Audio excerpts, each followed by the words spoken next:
तो दोस्तों कुछ दिनों पहले हमें एक ज़बरदस्त कंटेंट देखने को मिला था नेटफ्लिक्स पर जिसका नाम है बर्निंग बॉडी। और इसी के बाद हमें एक और ज़बरदस्त एक तरह से टीवी सीरीज हमें देखने को मिली है जिसका टाइटल मैं आपको बताऊँ तो बर्निंग मटेरियल है। जी हाँ दोस्तों, उस सीरीज़ के बाद हमें ये एक मूवी देखने को मिली है जिसका नाम मैंने आपको बता ही दिया है। तो आज की इस वीडियो में हम इसी एक तरह से सीरीज़ के बारे में यानी इस मूवी के बारे में बात करेंगे और साथ ही साथ पिछली जो एक तरह से बर्निंग बॉडी नाम की जो मूवी और सीरीज़ थी उसके बारे में भी मैं आपको सारी कुछ इन्फॉर्मेशन देने वाला हूँ।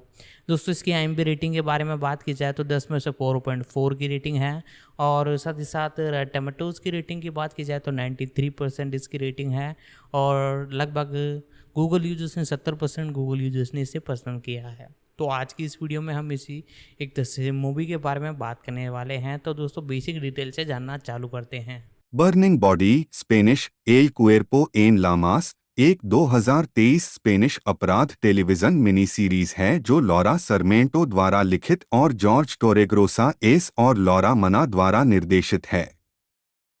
इसमें उर्सुला कोर्बेरो, क्विन गुतिरेज और जोस मैनुअल पोगा शामिल हैं। कथानक 2017 में स्थापित कथानक गार्डिया अर्बाना सीए के वास्तविक अपराध का एक काल्पनिक चित्रण है। बार्सिलोना के पास फॉक्स जलाशयतों में एक जला हुआ शव मिलने पर कथानक मृतक पेड्रो, एक पुलिसकर्मी और अन्य दो साथी एजेंटों रोजा और से जुड़े विषाक्त संबंधों, धोखाधड़ी, हिंसा और सेक्स घोटालों की उलझन को उजागर करता है। अल्बर्ट एक कास्ट करें। रोजा के रूप में उर्सुला कोर्बेरो 2, एस्टर के रूप में ईवा लोराच 2, अल्बर्ट के रूप में क्विन गुतिरेस 2, मनु के रूप में राउल प्रीतो 2, जावी के रूप में इसाक फेरीज 2, पेड्रो के रूप में जोस मैनुअल पोगा 2, सोफिया के रूप में गुयोमार कायदो 2, नेस्टर के रूप में सर्गी सेर्वेरा 2, अल्वारो के रूप में ब्रूनो सेविला 2, सिल्विया के रूप में आयना क्लॉटेट 2, वेनेसा के रूप में एलिडा टोरेंट 2। उत्पादन बर्निंग बॉडी एक अर्काडिया मोशन पिक्चर्स प्रोडक्शन है। एक शूटिंग सितंबर से अक्टूबर 2022 तक चली और यह बार्सिलोना में हुई। 3 रिलीज सीमित श्रृंखला 8 सितंबर 2023 को नेटफ्लिक्स पर शुरू हुई। इस स्पेनिश नाम में पहला या पैतृक उपनाम कॉर्बेरो है और दूसरा या मातृ परिवार का नाम डेलगाडो है। उर्सुला कोर्बेरो फरवरी 2018 में कोर्बेरो जन्म उर्सुला कोर्बेरो डेलगाडो 11 अगस्त 1989 उम्र 34 सेंट पेरे डी विलामाजोर कैटेलोनिया स्पेन पेशा अभिनेत्री सक्रिय वर्ष 2002 वर्तमान साझेदार चिनो डारिंग 2016 वर्तमान उर्सुला कोर्बेरो डेलगाडो जन्म 11 अगस्त 1989 एक स्पेनिश अभिनेत्री हैं।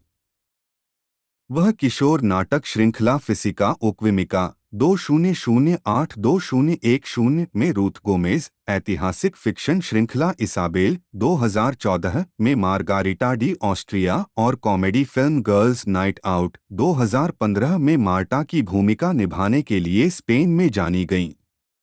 उन्होंने crime drama series money heist 2017-2021 में टोक्यो के रूप में अपनी भूमिका के लिए अंतर्राष्ट्रीय स्तर पर पहचान हासिल की और super hero film snake eyes 2021 से हॉलीवुड में अपनी शुरुआत की।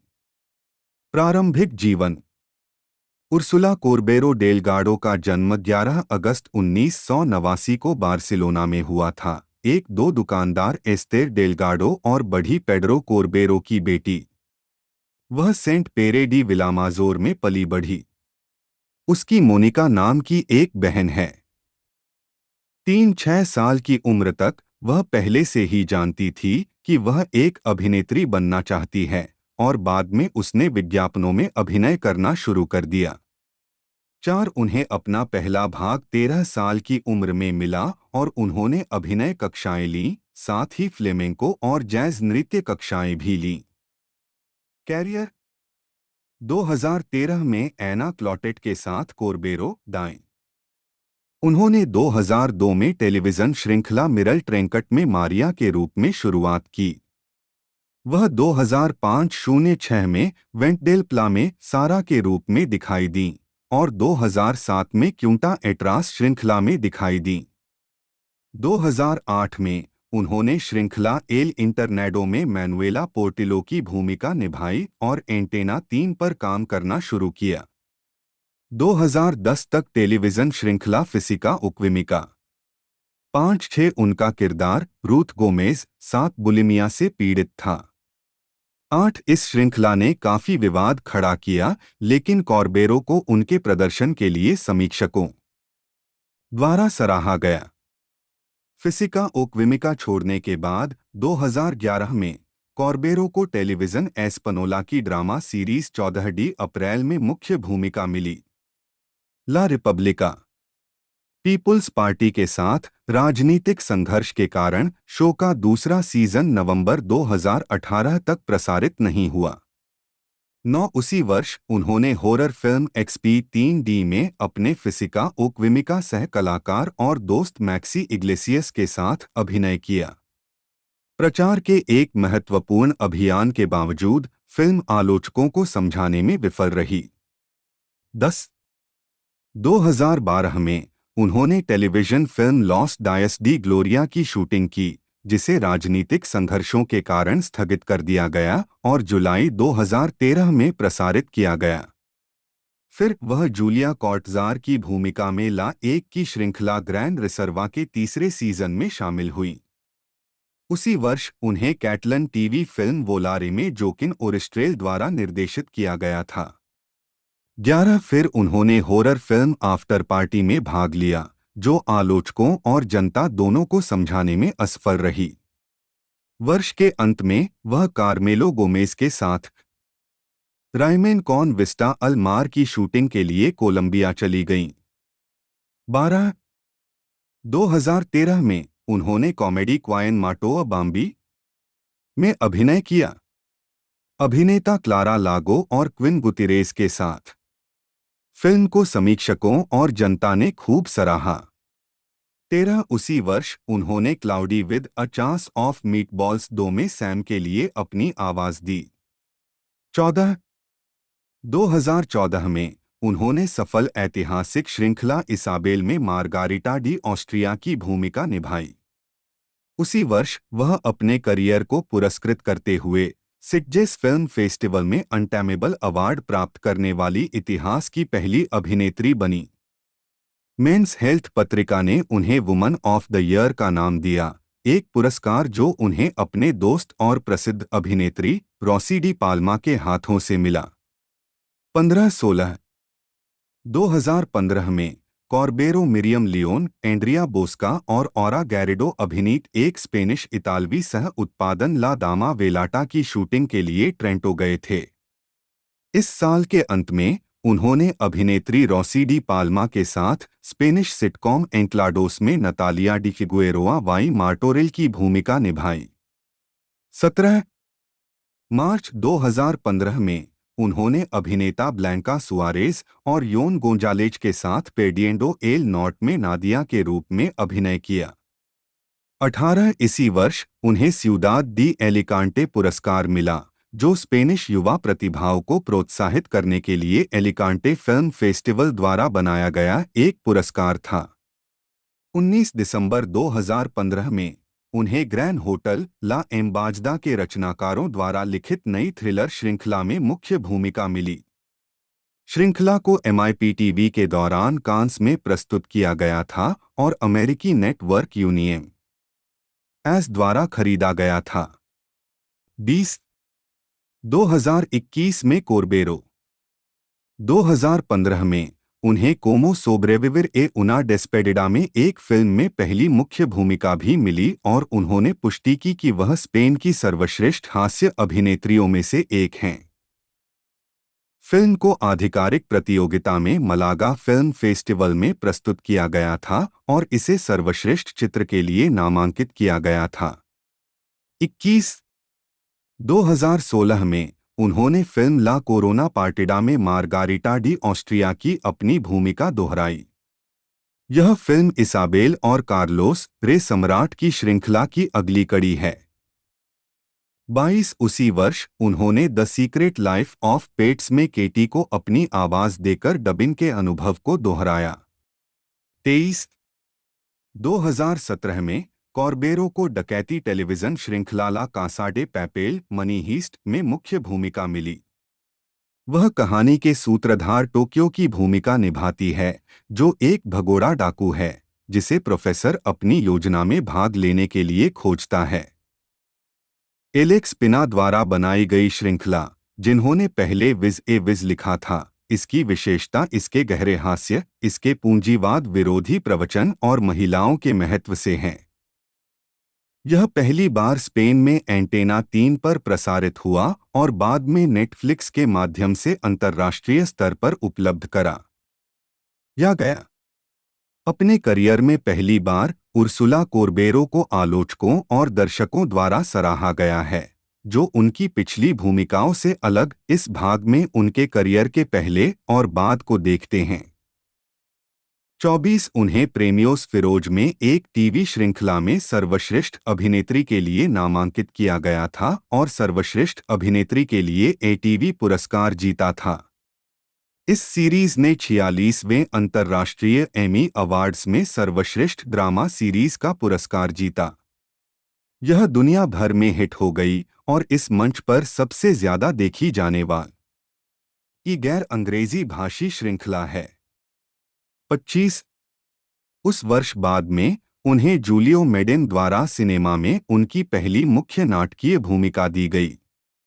द ट्री ऑफ ब्लड एक थ्रिलर है और कॉर्बेरो एक रहस्यमय महिला रेबेका है, जो अपने पति के साथ मिलकर अपने परिवार के रहस्यों का पता लगाती है। अभिनेत्री को इसाबेल कोइक्सेट द्वारा फिल्म प्रोजेक्टो टिएम्पो ला लावे के लिए भी निर्देशित किया गया था। यह film San Sebastian film festival में प्रदर्शित हुई। 26 2018 में उन्हें अमेरिकी अपराध नाटक श्रृंखला स्नैच में उनकी पहली अंग्रेजी बोलने वाली भूमिका दी गई है। वह अभिनेता रूपर्ट ग्रिंट और ल्यूक पासकवालिनो के साथ अभिनय करती हैं। 27 2019 में वह स्पेनिश कॉमेडी श्रृंखला पक्विता सालास में खुद के रूप में दिखाई दी। 2020 में उन्होंने जे बल्विन, दुआ लिपा, बैड बन्नी और टैनी के एक गाने अंडिया वन डे के संगीत वीडियो में अभिनय किया। 28 2019 के अंत में कॉर्बेरो को स्नेक आइज में जीआई जो खलनायक बैरोनेस की भूमिका निभाने की घोषणा की गई, जो जीआई जो फ्रैंचाइजी का स्पिन ऑफ है। 29 रॉबर्ट श्वेंट के द्वारा निर्देशित और अभिनेता हेनरी गोल्डिंग, एंड्रयू कोजी और समारा वीविंग अभिनीत यह फिल्म 23 जुलाई 2021 को डॉल्बी सिनेमा और आईमैक्स में रिलीज हुई थी। इसकी नाटकीय शुरुआत के 45 दिन बाद इसे पैरामाउंट प्लस पर स्ट्रीम करने के लिए उपलब्ध कराया गया था। 30 अप्रैल 2022 में कॉर्बेरो नेटफ्लिक्स की एक्शन फिल्म लिफ्ट के कलाकारों में शामिल हो गए, जिसमें गुगु मबाथारो, केविन हार्ट, विंसेंट डीनफ्रियो और पॉल एंडरसन सहित अन्य कलाकार थे। यह फिल्म एफ.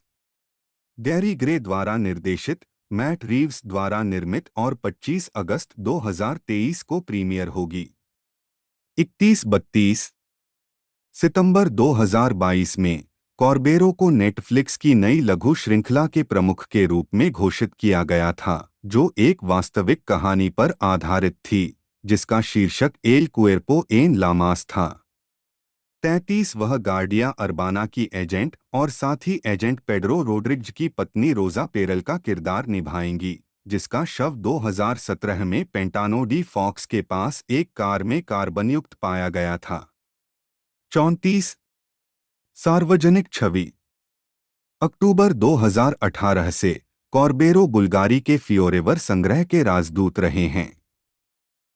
35 वह पिछले कुछ वर्षों में टैम्पैक्स 2011 और 2014, स्ट्राडिवेरियस 2014, मेबेलिन 2015 से 2017 तक, कैल्जेडोनिया 2015 और फलाबेला 2019 जैसे कई ब्रांडों का चेहरा रही हैं। उन्होंने 2018 में आईवियर ब्रांड मल्टीप्टिकस के लिए हाराजुकु कलेक्शन बनाया। 36, 37, 38, 39, 40। 2020 में कॉर्बेरो ने जैक्मस एट होम अभियान के दौरान फ्रांसीसी फैशन डिजाइनर साइमन पोर्टे जैक्वेमस के लिए पोज दिया। 4-1-2021 में वह जापानी सौंदर्य प्रसाधन निर्माता शिसीडो की वैश्विक राजदूत बनी। 42 कॉर्बेरो को फैशन आइकन माना जाता है और उन्होंने 30वें गोया अवार्ड्स में अपनी टेरेसा हेल्बिग ड्रेस से चर्चा बटोरी, जिसमें एक पार्श्व उद्घाटन था जिसमें उनका पैर दिखाई दे रहा था। 43 उन्होंने एनोरेक्सिया की अफवाहों का खंडन किया है। उन्होंने अपनी काया का श्रेय स्वस्थ आहार और पिलेट्स सहित विभिन्न प्रकार के व्यायाम को दिया है। 44, 45, 46 कॉर्बेरो कैटलन है, लेकिन कैटलन स्वतंत्रता आंदोलन पर उसकी कोई राय नहीं है। 2017 कैटलन स्वतंत्रता जनमत संग्रह के नतीजे के बाद उन्होंने ट्वीट किया कि वह आगामी पुलिस हिंसा से दिल टूट गई थीं।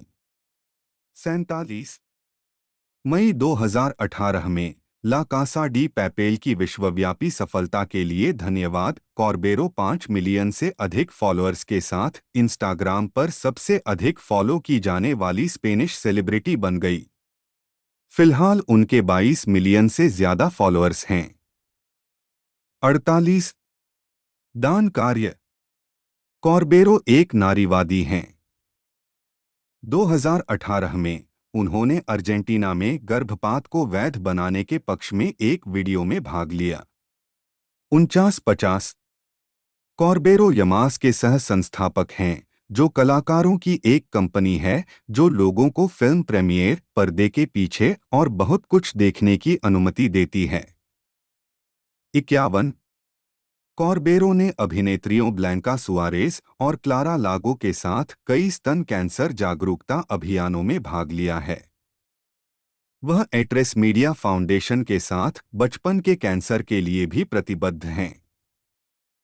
52-53 कॉर्बेरो जलवायु परिवर्तन के बारे में जागरूकता बढ़ाने के लिए भी अपने मंच का उपयोग करती है और we art water film festival के चौथे संस्करण की जूरी सदस्य थी। 5-4-5-1-2020 में उन्होंने मानवविज्ञानी जेन गुडॉल, गायिका एलेजांद्रो सांज और अभिनेत्री एलेना अनाया जैसी हस्तियों के साथ रीइन्वेंट एल सिस्टमा में भाग लिया, जो ग्रीनपीस द्वारा कोविड-19 महामारी के बाद जलवायु परिवर्तन के बारे में जागरूकता बढ़ाने के लिए शुरू किया गया एक अभियान था।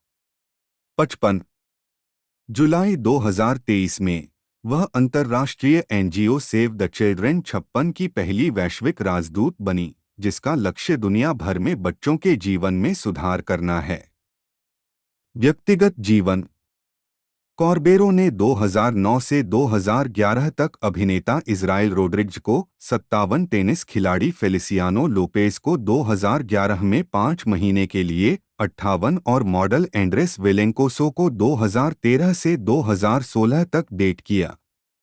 59-60 2016 से कॉर्बेरो अर्जेंटीना के अभिनेता चिनो डारिन के साथ रिश्ते में हैं, जिनसे उनकी मुलाकात टेलीविजन श्रृंखला द एम्बेसी के सेट पर हुई थी। इस स्पेनिश नाम में पहला या पैतृक उपनाम गुतिरेज है और दूसरा या मातृ परिवार का नाम यल्ला है। क्विन गुतिरेज। 2018 में 32वें गोया अवार्ड्स में गुतिरेज। जन्म जोआकिन गुतिरेज येला।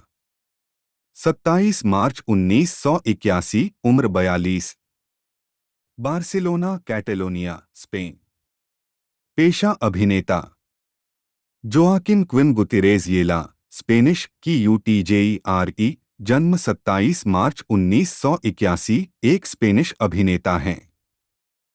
उन्होंने डार्क ब्लू ऑलमोस्ट ब्लैक 2006 में अपने प्रदर्शन के लिए सर्वश्रेष्ठ नए अभिनेता का गोया पुरस्कार जीता। जोआकिम गुतिरेज येला का जन्म 27 मार्च 1981 को बार्सिलोना में हुआ था। एक पहले से ही 12 साल की उम्र में उन्होंने कैटलन सोप ओपेरा पोब्लेनो सीए में अपना टेलीविजन डेब्यू किया। 2003 उन्होंने पोम्पेउ फैब्रा विश्वविद्यालय में मानविकी का अध्ययन किया और बार्सिलोना के नैन्सी ट्यूनोन थिएटर स्कूल में अपने अभिनय कौशल का प्रशिक्षण लिया। 4 वह एल कोर डे ला सिउटैट में 5 साल की लंबी अवधि के साथ छोटे पर्दे पर लौटे। 5 गुतिरेस को गिवेंची क्रिएटिव डायरेक्टर रिकार्डो टिस्सी द्वारा ब्रांड के शरद ऋतु बटा सर्दी 2013 विज्ञापन अभियान में अभिनय करने के लिए चुना गया था।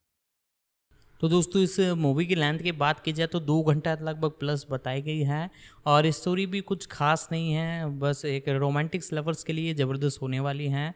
और साथ ही साथ रेटिंग तो मैंने आपको बताई दी है, लेंथ भी मैंने बताई दी है। लैंग्वेज की बात कर लेते हैं, हिंदी के अंदर अवेलेबल है, बाकी इंग्लिश के अंदर से मेनली बेस्ट लैंग्वेज में बनाया गया है, बाकी मल्टीपल लैंग्वेजों में से डब करके रिलीज़ किया गया है। आप अपनी कंट्री के हिसाब से चेकआउट कर सकते हो, कोई दिक्कत नहीं है।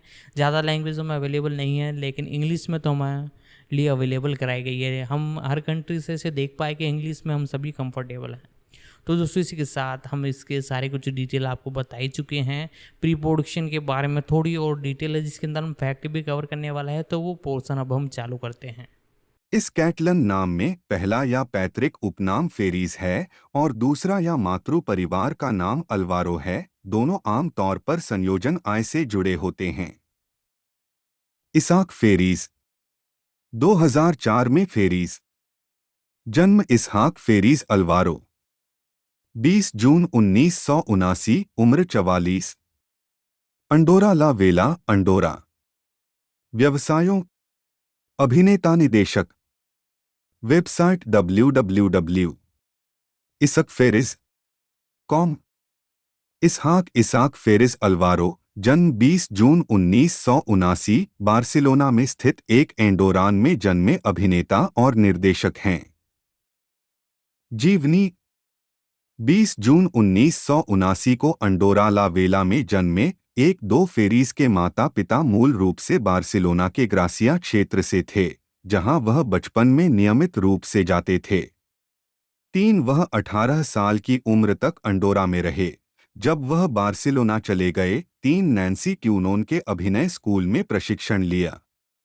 2 उनका टेलीविजन डेब्यू लेबेरिंथ डिओम्ब्रेस श्रृंखला में प्रदर्शन के साथ हुआ। 2 कैटलन सार्वजनिक प्रसारक पर प्रसारित हुआ।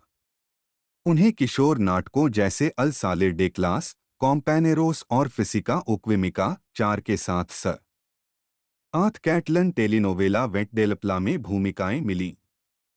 5 उन्होंने 2008 की टेलीविजन लघु श्रृंखला सेरालोनगातों 6-7 में मुख्य किरदार, 17वीं शताब्दी का डाकू सेरालोनगातों और रॉबर्टो पेरेज, एक दिहाड़ी मजदूर जो अन्य 2 के साथ प्रेम त्रिकोण में संलग्न है, के रूप में अभिनय किया। दैनिक टेलीविजन श्रृंखला बंडोलेरा में मुख्य पात्र। 8 मूवीस्टार प्लस क्राइम ड्रामा सीरीज गिगेंटेस 2018-2019 में क्रूर डैनियल ग्युरेरो के रूप में अभिनय करने के बाद फेरिस ने लिबर्टाड में निर्देशक एनरिक उर्बिजू के साथ सहयोग फिर से शुरू किया। 9 अक्टूबर 2011 एक बार फिर एक डाकू की भूमिका निभाने के लिए तैयार। बाद में 2020 में फेरिस नेटफ्लिक्स फंतासी थ्रिलर श्रृंखला फेरिया के निर्माण में कलाकार सदस्य के रूप में शामिल हुए। 12 एक अभिनेता के रूप में अपने प्रसिद्ध काम के अलावा फेरीज ने एक निर्देशक के रूप में भी काम किया है। स्नेक आइज जीआई जो ओरिजिन्स या केवल स्नेक आइज एक 2021 अमेरिकी सुपर हीरो फिल्म है 5-6 जो कि हैस्ब्रो के जीआई जो toy line character snake eyes पर आधारित है। यह जीआई जो फिल्म श्रृंखला की तीसरी किस्त है।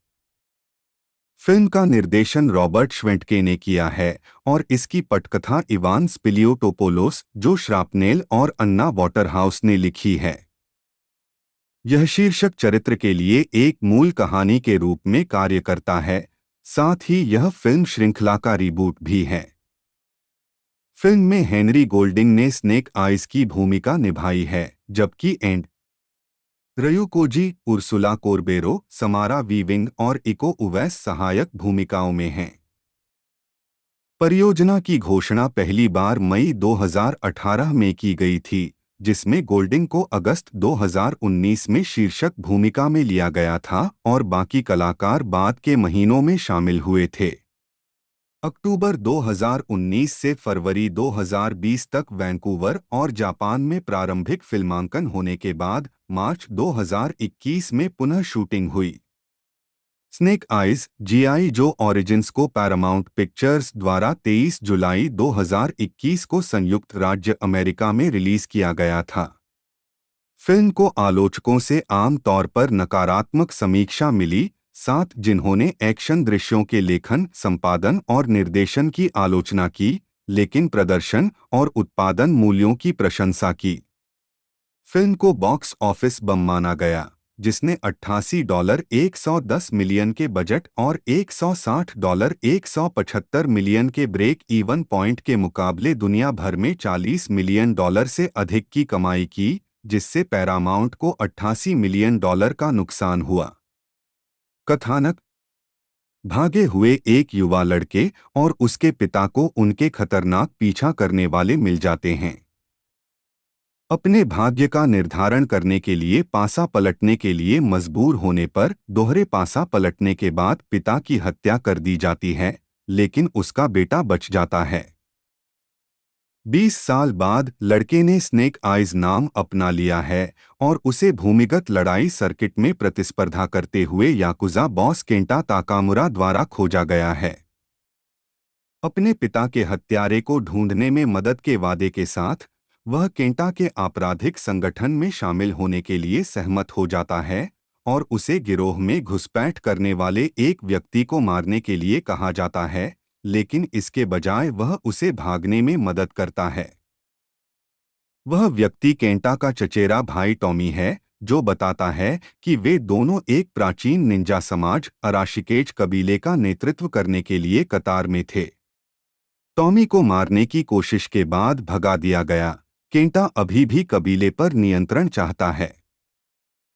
स्नेक आइज के प्रति आभारी होकर टॉमी उसे दीक्षा लेने के लिए टोक्यो में अपने परिवार के डोजो में ले आता है।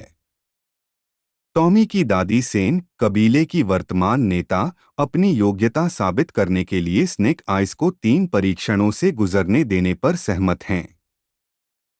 अपने पहले परीक्षण में स्नेक आइज कबीले के हार्ड मास्टर से पानी का एक कटोरा छीनने में असमर्थ है। यह महसूस करते हुए कि यह विनम्रता की परीक्षा है, वह इसके बजाय सम्मानपूर्वक पूछने से सफल होता है।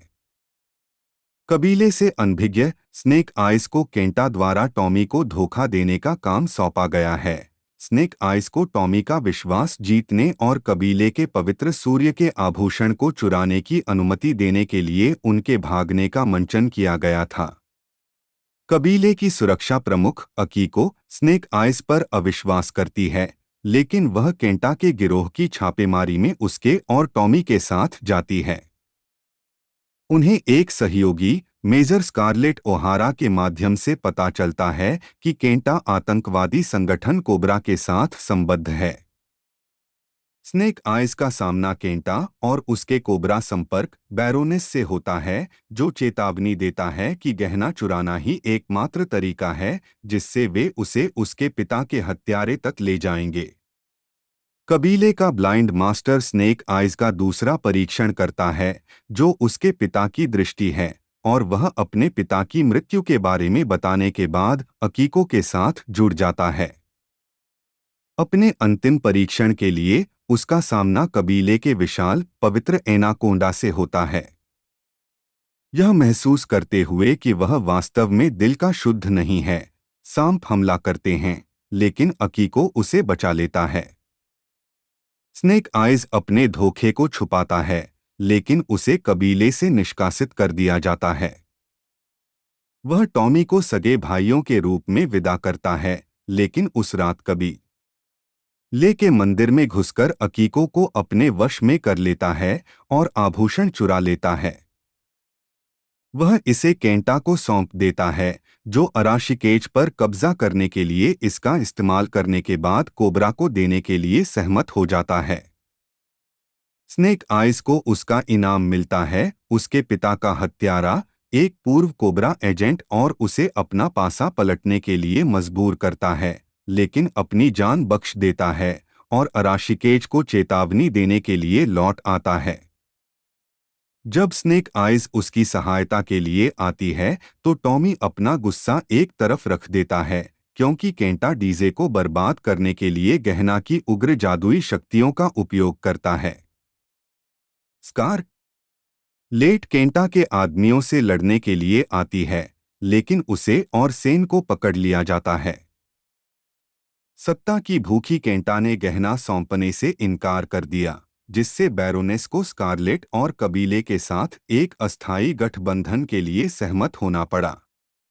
अपने आदमियों की हार के बाद केंटा ने टॉमी के हाथों अपना गहना खो दिया, जो उसे मारने के लिए अपनी शक्ति का उपयोग करने की कोशिश करता है। केंटा भाग जाता है, लेकिन स्नेक आइज उन दोनों को एनाकोंडा गड्ढे में फंसा देता है, जहां केंटा को निगल लिया जाता है। सांप अब स्नेक आइज को दिल का शुद्ध कबीले में शामिल होने के योग्य मानते हैं। सेन ने गहने का कभी भी उपयोग न करने की परिवार की प्रतिज्ञा को तोड़ने के लिए टॉमी से उसका जन्मसिद्ध अधिकार छीन लिया। कबीले को त्याग कर और स्नेक आइज को दोषी ठहराते हुए टॉमी ने दोबारा मिलने पर उसे मारने की कसम खाई। जैसे ही स्नेक आइज उसे ढूंढने निकलती है, अकीको उसे एक काली पोशाक और हेलमेट देता है और स्कारलेट स्नेक आइज को सूचित करती है कि उसके पिता अंतर्राष्ट्रीय शांति संगठन जीआई जो के सदस्य थे और उसे एक साथी जो बनने के लिए आमंत्रित किया। बैरोनेस ने टॉमी को कोबरा में शामिल होने के लिए आमंत्रित की और उसने अपने लिए एक नया नाम घोषित किया, स्टॉर्म शैडो। कास्ट करें। स्नेक आइज के रूप में हेनरी गोल्डिंग, रहस्यमय अतीत वाला एक अकेला सेनानी जिसे केवल स्नेक आइज के नाम से जाना जाता है, जिसे गुप्त कबीले अराशिकेज में भर्ती किया जाता है। फिल्म की घटनाएं जीआई जो संगठन के वीर नकाबपोश एजेंट बनने से पहले के चरित्र को चित्रित करती हैं। नई पृष्ठभूमि, प्रेरणा और जातीयता को समायोजित करने के लिए चरित्र में भारी बदलाव किया गया। मैक्स आर्चीबाल्ड ने युवा स्नेक आइज की भूमिका निभाई है। टॉमी बटा स्टॉर्म शैडो के रूप में एंड्रयू कोजी, एक कुशल सदस्य और अराशिकेज कबीले का उत्तराधिकारी और स्नेक आइज का दोस्त और भाई बहन, जो अंततः उसका कट्टर दुश्मन बन जाएगा। बैरोनेस के रूप में उर्सुला कोर्बेरो, एक आतंकवादी संगठन कोबरा में एक विशिष्ट कार्यकर्ता, जो कोबरा कमांडर के बाद दूसरे स्थान पर है। स्कारलेट के रूप में समारा वीविंग, जीआई जो में एक विशिष्ट एजेंट और सेना प्रमुख और अराशिकेज कबीले की सहयोगी। अकीको के रूप में हारुका अबे, अराशिकेज कबीले का सुरक्षा प्रमुख, जो स्नेक आइज के साथ गहरा संबंध बनाता है।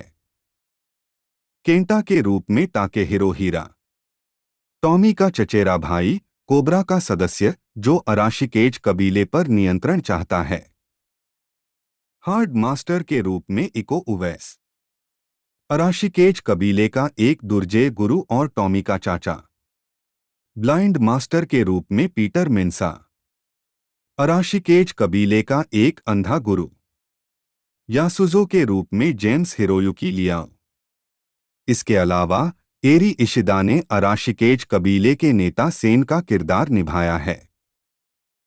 उत्पादन मई 2018 में यह घोषणा की गई थी कि जीआई जो फ्रैंचाइजी की अगली किस्त एक स्पिन ऑफ फिल्म होगी जो चरित्र स्नेक आइज की उत्पत्ति का वर्णन करेगी। 8 दिसंबर में निर्माता लोरेंजो डी बोनावेंटुरा ने कहा कि रे पार्क, जिन्होंने पिछली फिल्मों में यह किरदार निभाया था, स्पिन ऑफ के लिए अपनी भूमिका दोबारा नहीं निभाएंगे। 9 उसी महीने रॉबर्ट श्वेंटके को निर्देशक के रूप में नियुक्त किया गया। 10 अगस्त 2019 में हेनरी गोल्डिंग को शीर्षक भूमिका में अभिनय करने के लिए चुना गया था। 11 इसके बाद एंड्रयू कोजी को ली ब्यूंग हुन से यह भूमिका लेते हुए स्टॉर्म शैडो के रूप में चुना गया, जिन्होंने पिछली फिल्मों में यह किरदार निभाया था। 12 सितंबर में इको उवैस ने हार्ड मास्टर के रूप में फिल्म में शामिल होने के लिए बातचीत शुरू की और उर्सुला कोर्बेरो को बैरोनेस के रूप में चुना गया। 13-14 अक्टूबर में उवैस की पुष्टि की गई, जिसमें हारुका अबे, समारा वीविंग और ताकेहिरो हीरा को शामिल किया गया। 15-16 स्टीवन एलरिक को दिसंबर में कलाकारों के हिस्से के रूप में घोषित किया गया था। 17 गोल्डिंग के इंस्टाग्राम से पता चला कि पीटर मेंसा पिछली फिल्मों में आरजेडे की भूमिका लेते हुए ब्लाइंड मास्टर की भूमिका निभाएंगे।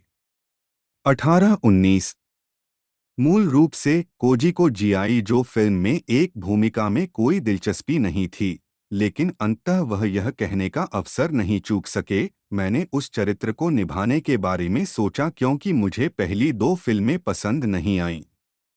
मैं यह कह सकता हूं, मुझे अनुमति है किसी फिल्म को पसंद नहीं करना। इसलिए पहले तो मैं उसे स्वीकार करने में भी झिझक रहा था।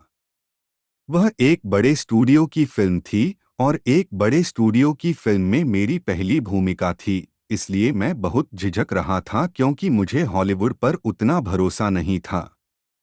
ऐसा करने के लिए वॉरियर ने मुझे जो सिखाया और उसने जो आवाज दी, उससे स्टॉर्म शैडो पर मेरे काम में मदद मिली। मैं 6 पैक वाला किरदार नहीं निभाना चाहता। मैं चाहता था कि वह मानवीय और त्रुटिपूर्ण हो। वह चीजों से गुजर रहा है। मेरे लिए जब मैंने पहली जीआई जो फिल्में देखीं, तो मुझे लगा मैं ऐसा नहीं करना चाहता। यह उस तरह की चीज नहीं है जो मैं करना चाहता हूं। 20 गोल्डिंग द्वारा मूल जीआई जो फिल्मों से रे पार्क की जगह लेने पर लेखक लैरी हामा ने कहा, कुछ लोग कह रहे हैं कि गोल्डिंग की कास्टिंग स्नेक आइज के चरित्र को ठीक कर देती है, लेकिन मैं असहमत हूं। मैं उसे तब तक अस्पष्ट रखना चाहता था जब तक हैसब्रो ने स्टॉर्म शैडो पेश नहीं किया एकमात्र एशियाई चरित्र के रूप में और उसे एक बुरा आदमी बना दिया। मैंने उसकी पृष्ठभूमि में जाकर और धीरे धीरे उसे एक अच्छे आदमी में बदलकर इसे ठीक करने का फैसला किया। यही कारण है कि स्नेक आइज एक सफेद आदमी है। 20 फिल्मांकन 15 अक्टूबर 2019 को वैंकूवर में शुरू हुआ और 9 दिसंबर तक जारी रहने की उम्मीद थी। 21 फिल्मांकन 10 जनवरी 2020 को जापान में स्थानांतरित हुआ। 22, 23 और 26 फरवरी 2020 को पूरा हुआ। 24 गोल्डिंग मार्च 2021 में घोषणा की गई कि फिल्म की दोबारा शूटिंग हुई है। 25 जापान में फिल्मांकन के स्थानों में किशिवाड़ा कैसल और एंग्योजी शामिल हैं। 26-27 जून 2021 में फिल्म की रिलीज से एक महीने पहले पैरामाउंट ने मुख्य पात्रों के चलते पोस्टर, बहुत संक्षिप्त वीडियो की एक श्रृंखला का खुलासा किया। 28 रिलीज स्नेक आइज 23 जुलाई 2021 को डॉल्बी सिनेमा और आईमैक्स में रिलीज हुई थी।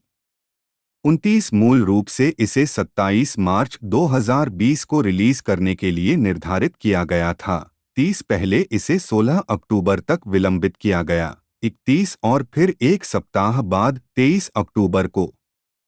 32 इसके बाद फिल्म को रिलीज शेड्यूल से हटा दिया गया।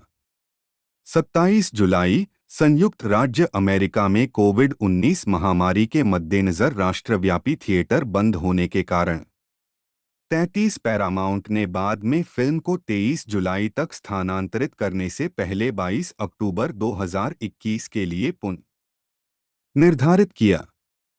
34, 35, 36 होम मीडिया फिल्म को 17 अगस्त 2021 को डिजिटल रिलीज प्राप्त हुई और पैरामाउंट होम एंटरटेनमेंट द्वारा 19 अक्टूबर को अल्ट्रा एचडी ब्लूरे और डीवीडी पर रिलीज किया गया। स्वागत बॉक्स ऑफिस स्नेक आइज ने संयुक्त राज्य अमेरिका और कनाडा में 28.3 मिलियन डॉलर और अन्य क्षेत्रों में 11.8 मिलियन डॉलर, दुनिया भर में कुल 40.1 मिलियन डॉलर की कमाई की। कम से कम 88 मिलियन डॉलर के उत्पादन बजट के साथ फिल्म को समान स्तर पर पहुंचने के लिए $160 175 मिलियन की कमाई की आवश्यकता होगी। 37 संयुक्त राज्य अमेरिका और कनाडा में स्नेक आइज को ओल्ड और जो बेल के साथ रिलीज किया गया था और इसके शुरुआती सप्ताहांत में 3,521 थिएटरों से लगभग 15 मिलियन डॉलर की कमाई करने का अनुमान लगाया गया था। एक 38 फिल्म ने अपने पहले दिन 5.5 मिलियन डॉलर की कमाई की, जिसमें गुरुवार रात के पूर्वावलोकन के 1.4 मिलियन डॉलर भी शामिल हैं। इसने 13.4 मिलियन डॉलर की कमाई के साथ शुरुआत की और बॉक्स ऑफिस पर ओल्ड के बाद दूसरे स्थान पर रही।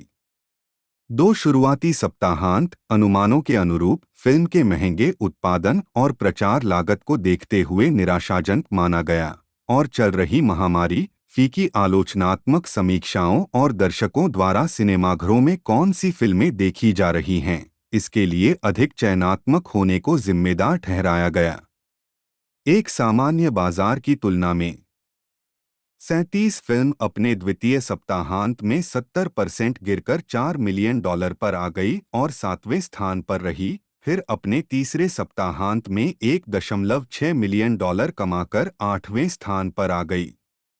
39-40 आलोचनात्मक प्रतिक्रिया। समीक्षा एग्रीगेटर वेबसाइट रॉटन टोमाटोज पर 145 आलोचकों में से 35% समीक्षाएं सकारात्मक हैं, जिनकी औसत रेटिंग 4। तो दोस्तों आज की इस वीडियो में हमने इस सीरीज़ के बारे में जाना, सारी कुछ इन्फॉर्मेशन मैंने आप तक पहुंचाने की कोशिश की है। यदि आपको ऐसी वीडियो देखना पसंद है, ऐसा कंटेंट आपको अच्छा लगता है, तो आप हमारे चैनल को जरूर से सब्सक्राइब कीजिएगा, बेल आइकन दबाकर इसे ऑल पर सेट कर लीजिएगा ताकि हमारी अपकमिंग वीडियोज़ का नोटिफिकेशन आप तक पहुँच सके। यदि आपको और भी किसी सीरीज या मूवी के बारे में जानना है तो बेझिझक कमेंट कर सकते हैं। और साथ ही साथ मैं आपसे कहना चाहूँगा, आप ज़्यादा से ज़्यादा वीडियो को शेयर कीजिए ताकि हमें मोटिवेशन मिलता रहे और ऐसा ही कंटेंट हम आपके लिए लाते रहें। और यदि आपको और भी किसी सीरीज या मूवी के बारे में जानना हो तो वो भी आप लिख सकते हैं। और अब हम आगे चल के इसकी जो कास्टिंग हमें देखने को मिली, जो कैरेक्टर जिन्होंने एक्टिंग की है, उन सभी के बारे में जानते हैं। द एवी क्लब के जेसी हस्सिंगर ने लिखा, स्नेक आइज जीआई जो ओरिजिन्स एक्वामैन या वाचोव्स्की प्रोजेक्ट जैसी किसी चीज की चक्करदार गंभीर ऊंचाइयों तक नहीं पहुंचता है। यह व्यवस्थित रूप से सीक्वल सेट करता है जिसे 2030 के आसपास दोबारा बनाया और रिलीज किया जाएगा, जो इसका अब तक का सिनेमाई ट्रैक रिकॉर्ड। लेकिन इसकी वर्तमान उपलब्धि की संदिग्धता 2021 में सर्वश्रेष्ठ जीआई जो फिल्म बनाने की सरासर हास्यास्पदता, मूर्खतापूर्ण मनोरंजन का हिस्सा है। 43 वैरायटी के ओवेन ग्लीबरमैन ने कहा कि फिल्म जीआई जो फिल्म जैसी बिल्कुल नहीं दिखती है और लिखा, स्नेक आइज जैसा कि रॉबर्ट श्वेंटके द्वारा निर्देशित है में शैली और जीवंतता है, एक शैतानी पारिवारिक कथानक है जो एक वास्तविक नाटक का उचित कोटा। यह फिल्म निंजा फिल्मों, वुक्सिया फिल्मों, याकुजा फिल्मों और अंतर्राष्ट्रीय बदला लेने वाली फिल्मों का एक सिंथेटिक लेकिन संक्रामक रूप से कुशल बड़ा स्टूडियो है। 44 बटा फिल्म के लिए लिखते हुए होई ट्रान बुई ने कहा कि लड़ाई के दृश्य लगभग विशेष रूप से क्लोज अप और अस्थिर कैमरे में शूट किए जाते हैं और जब वे नहीं होते हैं तो उन्हें इतना संपादित किया जाता है कि स्नेक आइज जैसा हो सकता है। खैर, उसने अपनी तलवार से तख्ते को टुकड़े टुकड़े कर दिया है। 45 वल्चर के बिल्गे एबेरी ने एक्शन दृश्यों, कहानी और संवाद की आलोचना करते हुए फिल्म की नकारात्मक समीक्षा की, लेकिन इसके दृश्यों और उत्पादन मूल्यों के लिए फिल्म की प्रशंसा करते हुए लिखा, स्नेक आइज में एक्शन तुरंत भूलने योग्य है, भले ही स्थान और वेशभूषा कभी कभी मजेदार होती है।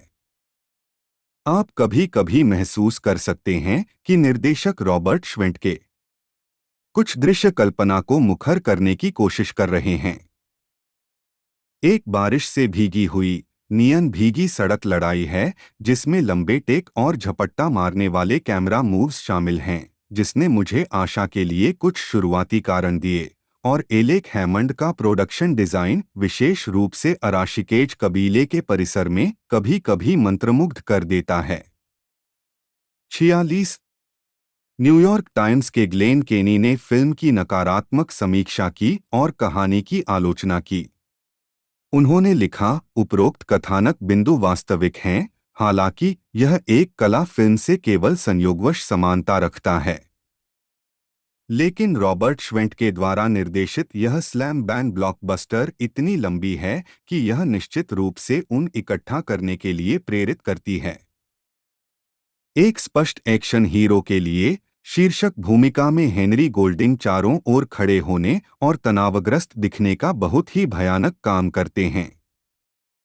तबाही उन्मत्त है, फिर भी भूलने योग्य है और संभवतः अनजाने में हुई नासमझी 600 वर्षों से हमारे निंजाओं के पास है, जैसे संवाद गुनगुनाहट से फैली हुई है। जापान में शांति और स्थिरता लाई एक सेंट्रल कास्टिंग खलनायिका के लिए जो ऐसी दिखती है जैसे उसके पास डोमिनेट्रिक्स के रूप में एक साइड गिग है।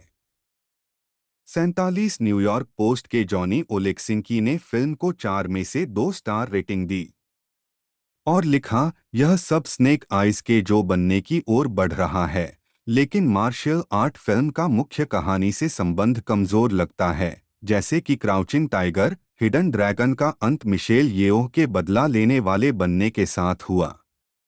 अपने दम पर किए गए झगड़े कभी कभी ठीक होते हैं, लेकिन इस मजाक और मनोरंजन मुक्त नारे को उठाने के लिए पर्याप्त नहीं हैं।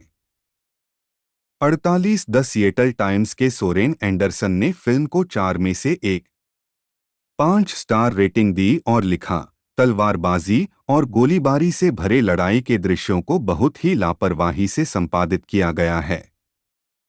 ऐसा लगता है जैसे श्वेंट के अपेक्षित कार्रवाई की एक चेकलिस्ट से काम कर रहे थे।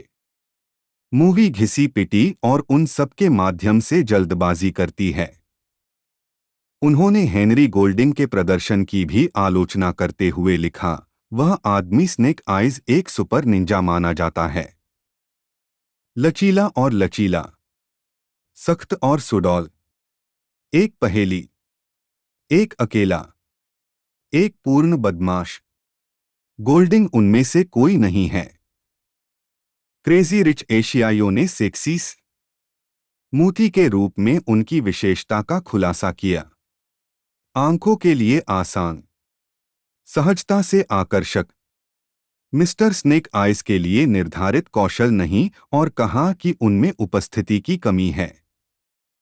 49 भविष्य मई 2020 में एक अनुवर्ती फिल्म के विकास की घोषणा की गई थी, जिसकी पटकथा श्रापनेल और वॉटरहाउस द्वारा सह लिखित थी। डी बोनावेंचुरा निर्माता के रूप में वापसी करेंगे, जबकि यह परियोजना Paramount pictures, metro Gold Wing mayor entertainment one और डी बोनावेंचुरा पिक्चर्स के बीच एक संयुक्त उद्यम होगी। 50 फिल्म की वित्तीय विफलता के साथ अनुवर्ती कार्रवाई की स्थिति अब अज्ञात है। हेनरी गोल्डिंग नाम के अन्य लोगों के लिए हेनरी गोल्डिंग बहुविकल्पी देखें। हेनरी गोल्डिंग 2017 में गोल्डिंग जन्म हेनरी इवान गोल्डिंग 5 फरवरी 1987, उम्र 36, बेटोंग सारावाक, मलेशिया। व्यवसायों अभिनेता, टीवी होस्ट, सक्रिय वर्ष 2009 से अब तक। जीवन साथी लिवलो एन 2016। बच्चे 2। हेनरी इवान गोल्डिंग जन्म 5 फरवरी 1987, एक मलेशियाई मूल के ब्रिटिश अभिनेता हैं। 1-2 गोल्डिंग 2014 से बीबीसी के द ट्रैवल शो में प्रस्तुत करता रहे हैं। 3 वह अपने फिल्मी काम के लिए जाने जाते हैं। उन्होंने क्रेजी रिच एशियाइयों 2018 में निक यंग की भूमिका निभाई, जो एक्शन में शीर्षक चरित्र था। Adventure snake eyes 2021, thriller a simple favour 2018 में सीन टाउनसेंड और रोमांटिक कॉमेडी लास्ट क्रिसमस 2019 में टॉम बाद के दो पॉल फीग द्वारा निर्देशित हैं। प्रारंभिक जीवन। गोल्डिंग का जन्म मलेशिया के बेटोंग जिले के सारावाक में हुआ था। उनकी मां मार्गरेट लिकन गोल्डिंग चार मूल निवासी दयाक इबान वंश की सारावाकियन हैं। उनके पिता क्लाइव गोल्डिंग अंग्रेज हैं। जब हेनरी 8 साल के थे तब इंग्लैंड के सरे में जाने से पहले परिवार लगभग 5 साल तक तेरेंगानू में रहा। वहां वे द वारविक स्कूल रेडहिल गए। 5 गैर प्राथमिक स्रोत की आवश्यकता कुछ वर्षों तक लंदन में स्लोएन स्ट्रीट पर हेयरड्रेसर के रूप में काम करने के बाद जब वह 21 वर्ष के थे तब वे ऑन कैमरा भूमिकाएं निभाने के लिए कुआलालंपुर चले गए। 6 कैरियर। हेनरी गोल्डिंग का हस्ताक्षर।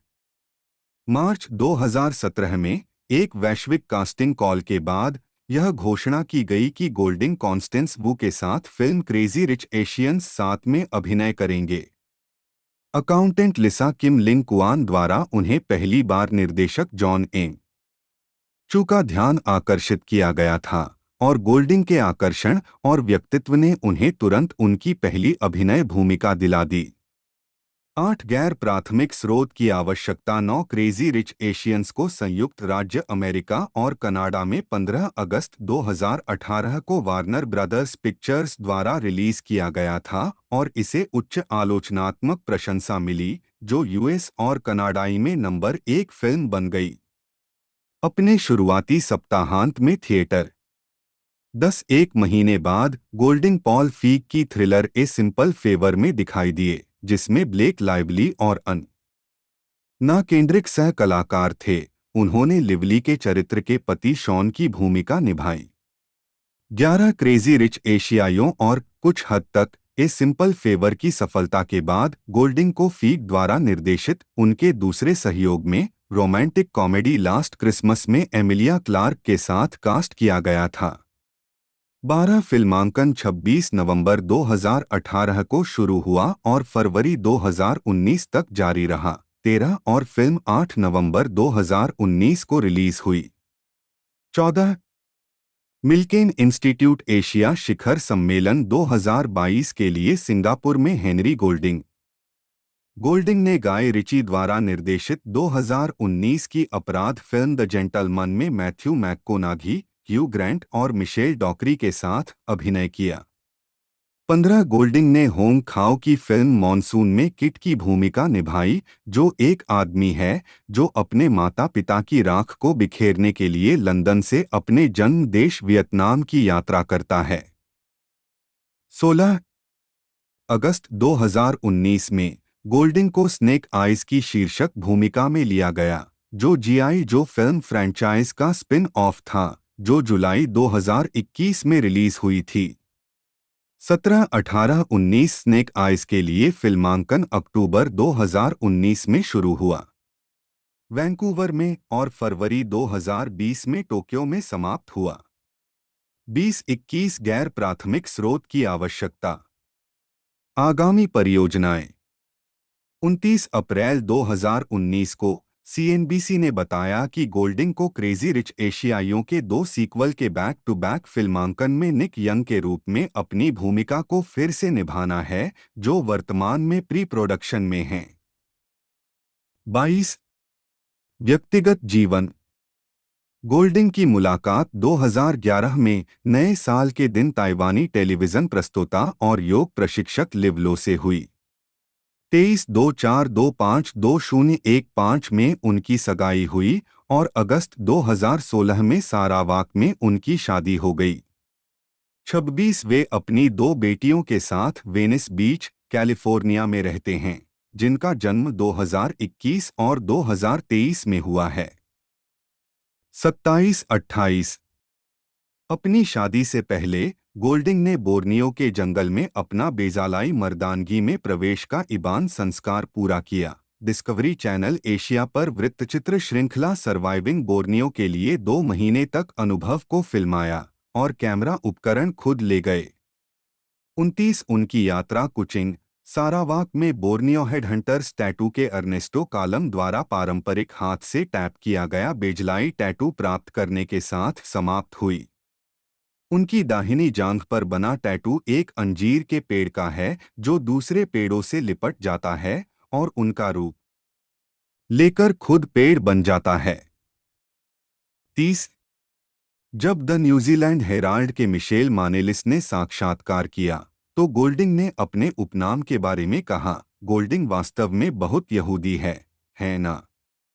युद्ध के दौरान मेरे दादाजी लंदन में थे और कहानी के अनुसार संभवतः उन्हें एक यहूदी ने गोद लिया था। उस नाम से परिवार सम्मान के कारण उन्होंने उनका नाम लिया और इसे पारित कर दिया गया। इसलिए मुझे एक मानद यहूदी होने पर गर्व है। यह लेख ब्रिटिश अभिनेता के बारे में है। गीतकार के लिए एंड्रयू कोजी शिराकी देखें। एंड्रयू कोजी जन्म एंड्रयू जूलियन हिरोकी कोजी 10 नवंबर 1987, उम्र 35, एप्सम सरे, इंग्लैंड। व्यवसायों अभिनेता, युद्ध कलाकार। सक्रिय वर्ष 2006 से। Andrew Julian Hiroki Koji, Koji Hiroki, जन्म 10 नवंबर 1987, एक ब्रिटिश अभिनेता और मार्शल आर्टिस्ट हैं। सिनेमैक्स सीरीज वॉरियर 2019 में सहम के रूप में उनकी ब्रेकआउट भूमिका थी। कोजी ने स्नेक आइज 2021 में, स्टॉर्म शैडो और बुलेट ट्रेन 2022 में युइची द फादर किमुरा की भूमिका निभाई। जीवन और कैरियर। कोजी का जन्म 1987 में एप्सम सरे में हुआ था। उनके पिता जापानी और मां अंग्रेज थीं। 3 कोजी ने किशोरावस्था में ही उद्योग में अतिरिक्त काम करना और लघु फिल्में बनाना शुरू कर दिया था। 18 साल की उम्र में वह मार्शल आर्ट का प्रशिक्षण लेते हुए थाईलैंड चले गए और वहां फिल्म उद्योग में कुछ छोटी नौकरियां कीं। 4 बाद में उन्होंने लंदन में एक्टर्स टेम्पल स्टूडियो में प्रशिक्षण के लिए इंग्लैंड लौटने से पहले कुछ वर्षों तक जापान के फिल्म उद्योग में काम किया। 5 आखिरकार कोजी को यूके में थिएटर और टीवी में अधिक नौकरियां मिलनी शुरू हो गईं। वहां अपने अवसरों के बारे में उन्होंने कहा, मेरी दोहरी विरासत विशेष रूप से लाभप्रद नहीं रही है। उस समय पूर्वी एशियाई अभिनेताओं के लिए अवसर काफी सीमित थे और अब भी हैं, हालांकि चीजें बदल रही हैं। 4 अभिनय और मार्शल आर्ट पर ध्यान केंद्रित करने के लिए कोजी ने 19 साल की उम्र में विश्वविद्यालय छोड़ दिया। अपने 20वां दशा में कोजी ने तायक्वोंडो में अध्ययन किया और प्रतिस्पर्धा की और शाओलिन टेम्पल यूके में शाओलिन कुंग फू में प्रशिक्षण लिया। उन्होंने अपनी फिल्में खुद लिखी और निर्मित की हैं और स्टंट डबल के रूप में भी काम किया है, विशेष रूप से फास्ट एंड फ्यूरियस 6 पर। उन्होंने रॉयल शेक्सपियर कंपनी के साथ Regent Park open air theatre, Hampstead theatre, Royal Court, Charing Cross theatre और ओवल हाउस में भी प्रदर्शन किया है। 6 2017 तक कोजी हाल ही में टेलीविजन भूमिकाओं की कमी और करियर में बदलाव पर विचार करने से हतोत्साहित हो गए थे। उनके एजेंट और उनकी मां ने उन्हें सिनेमैक्स श्रृंखला वॉरियर में असहम की मुख्य भूमिका के लिए एक ऑडिशन टेप जमा करने के लिए राजी किया, जिसे उन्होंने सुरक्षित कर लिया। 7-8 1972 की श्रृंखला कुंग फू के लिए ब्रूस ली के मूल विचार पर आधारित, जिसमें डेविड कैराडाइन ने अभिनय किया था, और फिल्म निर्माता जस्टिन लिन द्वारा निर्मित वॉरियर 1870 के दशक के अंत में एक मार्शल आर्ट प्रतिभावान व्यक्ति के इर्द गिर्द केंद्रित है जो अपनी बहन की तलाश में चीन से अमेरिका चला जाता है, केवल सैन फ्रांसिस्को के टोंग युद्धों में शामिल होने के लिए। 9 चरित्र की जातीय पृष्ठभूमि के बारे में ली के विचार की सहमति में असहम आंशिक रूप से यूरोपीय वंश का है, जिसे कोजी ने चरित्र के लिए उपयुक्त पाया और अपने वंश के कारण प्रासंगिक पाया। 10 पहले सीजन का प्रीमियर अप्रैल 2019 में हुआ। और दूसरे सीजन का प्रीमियर अक्टूबर 2020 में हुआ। 11 कोजी ने 2021 की फिल्म स्नेक आइज में स्टॉर्म शैडो की भूमिका निभाई। 12 और डेविड लीच की 2022 की एक्शन फिल्म बुलेट ट्रेन में हत्यारे यूइची किमुरा की भूमिका निभाई। वह मोरित्स मोहर द्वारा निर्देशित एक्शन फंतासी फिल्म बॉय किस वर्ल्ड में भी दिखाई देंगे। 13-14 और नेटफ्लिक्स श्रृंखला ब्लैक डव्स में शामिल हो गए। उवैस कोरनी, उच्चारण UWAH कोरनी, एक जिन्हें पेशेवर रूप से इको उवैस के नाम से जाना जाता है, एक इंडोनेशियाई अभिनेता, स्टंटमैन, फाइट कोरियोग्राफर और मार्शल आर्टिस्ट हैं। 2-3 उन्हें एक्शन फिल्मों मेरांटो 2009, the red 2011, the red 2 2014, headshot 2016, mile 22 2018, the night comes for us में अभिनय के लिए जाना जाता है। 2018 स्टुबर 2019 और नेटफ्लिक्स श्रृंखला वो असैसिन्स 2019 वर्तमान। 4-5 प्रारंभिक जीवन। इको उवैस का जन्म जकार्ता में मुस्तफ़ा और मैस्यारोह कमालुद्दीन के घर उवैस कोरनी के रूप में हुआ था। 6-7 उनके दादा अचमत बुनावर एक सिल्ट मास्टर थे और उन्होंने एक सिल्ट स्कूल की स्थापना की थी। 8 उनका नाम 7वीं शताब्दी के इस्लामिक व्यक्ति ओवैस अल करानी के नाम पर रखा गया है। 9 कैरियर। 2007 में उवैस की खोज निर्देशक गैरेथ इवांस ने की थी, जो उवैस के प्रशिक्षण हॉल में मार्शल आर्ट के एक रूप सिल्ट के बारे में एक वृत्तचित्र का फिल्मांकन कर रहे थे। उवैस के प्राकृतिक करिश्मे और बेहतरीन कैमरा उपस्थिति ने इवांस को उन्हें अपनी पहली मार्शल आर्ट फिल्म मेरांटो के लिए मुख्य भूमिका के रूप में लेने के लिए प्रोत्साहित किया।